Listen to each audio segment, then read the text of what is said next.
Baik, Assalamualaikum warahmatullahi wabarakatuh. Perkenalkan, nama saya Maimunah Solehah di NPM 2125051. Di sini saya akan membahas tentang desain kompetensi dan tujuan pembelajaran.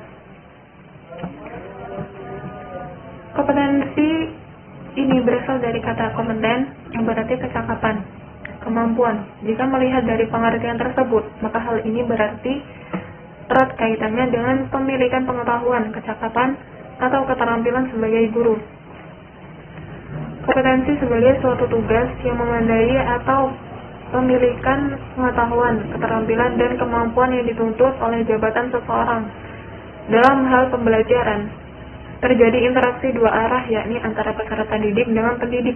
Oleh karena itu, perlu juga adanya kompetensi yang dimiliki oleh peserta didik, yaitu kemampuan peserta didik untuk mengerjakan sesuatu dengan baik sebagai hasil dari proses pembelajaran atau pendidikan yang diikutinya. Selanjutnya yaitu kompetensi guru dapat dibagi menjadi 3 bidang. Yang pertama yaitu kompetensi kognitif, yang kedua kompetensi sikap, dan yang ketiga kompetensi psikomotorik. Kompetensi kognitif adalah kemampuan intelektual seseorang guru sebagai penguasa mata pelajaran, pengetahuan mengenai belajar dan tingkah laku individu, pengetahuan tentang bimbingan dan penyuluhan, serta kemampuan umum lainnya. Dalam hal ini, pengetahuan ranah kognitif dapat dikelompokkan menjadi 2 kategori. Yang pertama yaitu pengetahuan kependidikan atau keguruan, yang kedua ilmu pengetahuan materi bidang studi. Pengetahuan pendidikan dalam hal ini menjadi 2, yaitu ilmu pendidikan umum dan ilmu kependidikan khusus. Ilmu kependidikan umum meliputi ilmu kependidikan, psikologi pendidikan, dan sebagainya. Sedangkan pengetahuan kependidikan khusus meliputi metode mengajar, metodik khusus, pengajaran materi tertentu, teknik evaluasi, praktek keguruan, dan sebagainya. Kalau pengetahuan kependidikan umum meliputi segenap pengetahuan yang tidak langsung berhubungan dengan proses mengajar, belajar mengajar. Sebaliknya, pengetahuan kepemilikan khusus langsung terkait dengan praktek pengolahan proses belajar mengajar.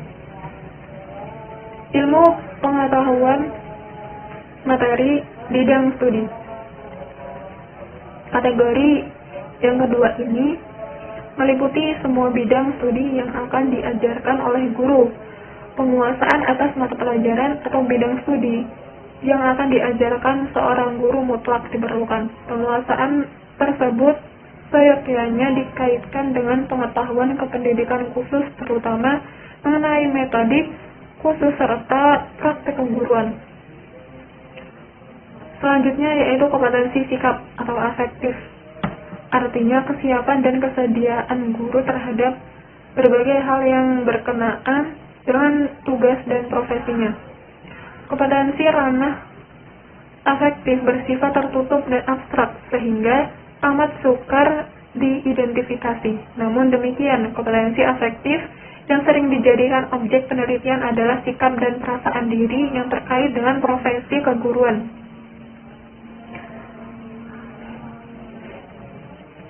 Yang ketiga yaitu kompetensi psikomotorik. Kompetensi yang ketiga ini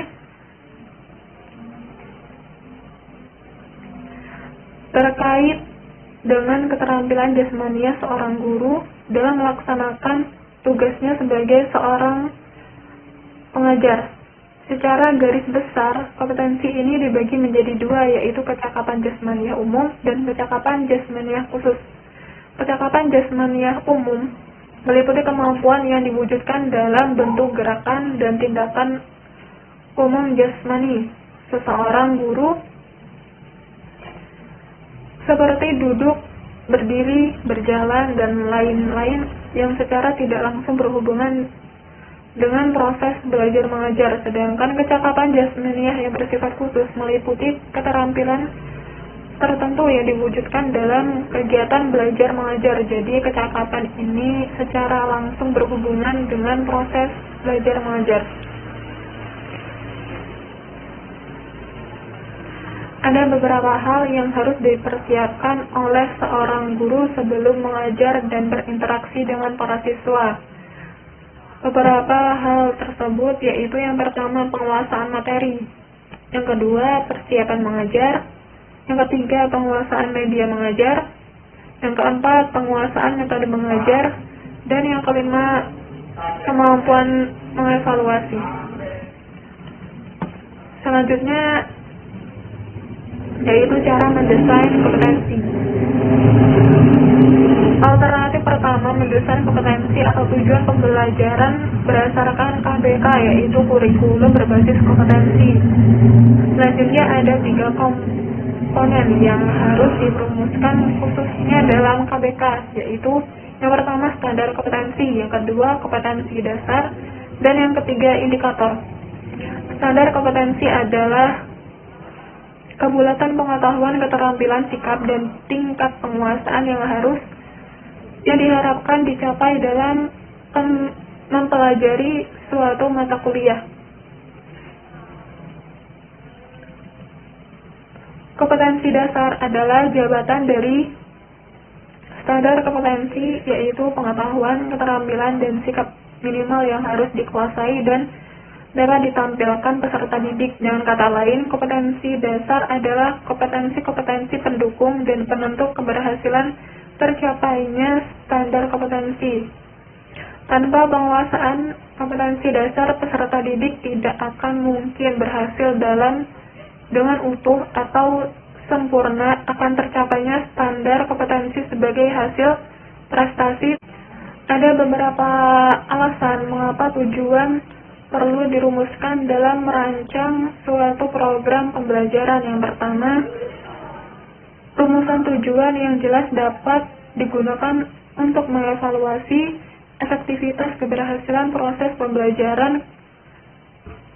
Keberhasilan itu merupakan indikator keberhasilan guru merancang dan melaksanakan proses pembelajaran. Yang kedua, yaitu tujuan pembelajaran dapat digunakan sebagai pedoman dan paduan kegiatan belajar siswa. Tujuan yang jelas dan tepat dapat membimbing siswa dalam melaksanakan aktivitas belajar. Ketiga, yaitu tujuan pembelajaran dapat membantu dalam mendesain pembelajaran. Artinya, dengan tujuan yang jelas dapat membantu guru dalam menentukan materi pembelajaran, metode atau strategi pembelajaran, alat, media, dan sumber belajar, serta dalam menentukan dan merancang alat evaluasi untuk melihat keberhasilan belajar siswa. Yang keempat, yaitu tujuan pembelajaran dapat digunakan sebagai kontrol dan dalam menentukan batas-batas dan kualitas pembelajaran.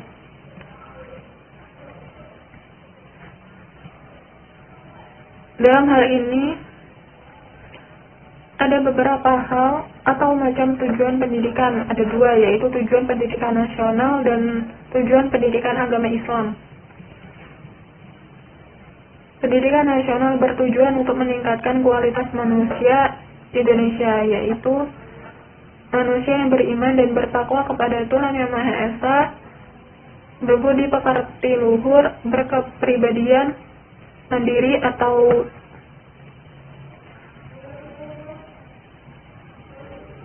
maju, tangguh, cerdas, kreatif, tampil, berdisiplin, beretos kerja, profesional, bertanggung jawab, dan produktif, serta sehat jasmani dan rohani. Pendidikan nasional juga harus membutuhkan jiwa patriotik dan mempertebal rasa cinta tanah air. Sedangkan tujuan pendidikan agama Islam, yaitu sasaran yang akan dicapai oleh seseorang atau sekelompok orang yang melakukan sesuatu kegiatan, karena itu tujuan pendidikan Islam yaitu sasaran yang akan dicapai oleh seseorang atau sekelompok orang yang akan melaksanakan pendidikan Islam.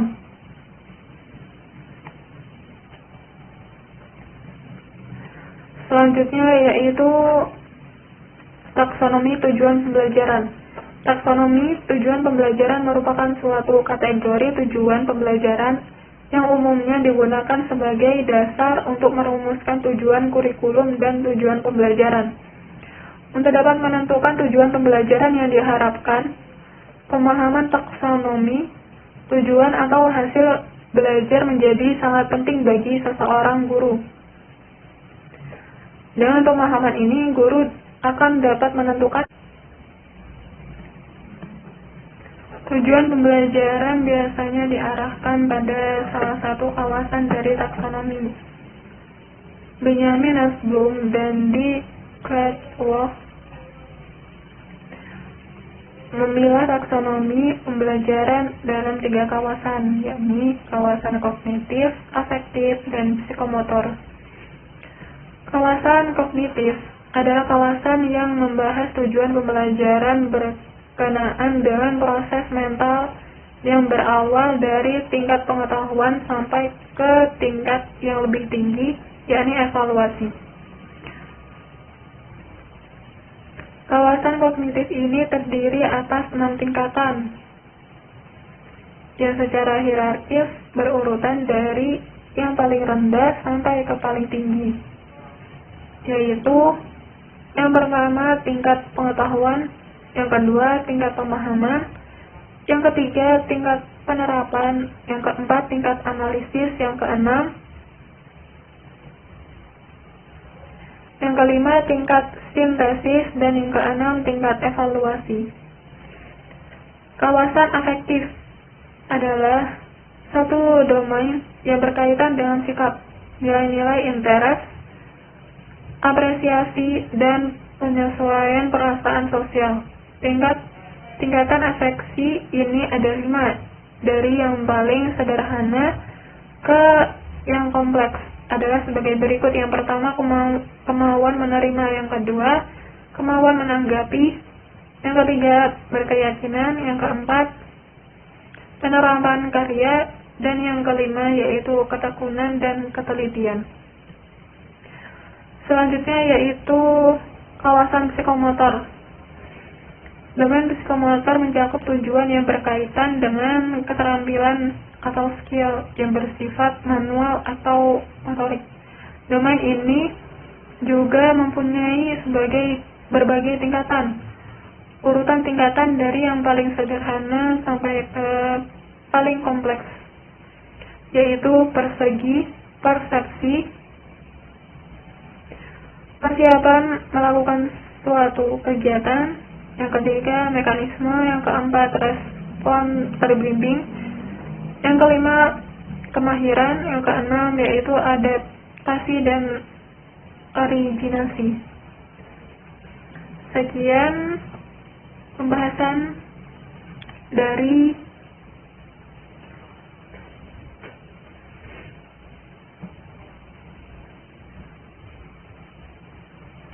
desain kompetensi dan tujuan pembelajaran.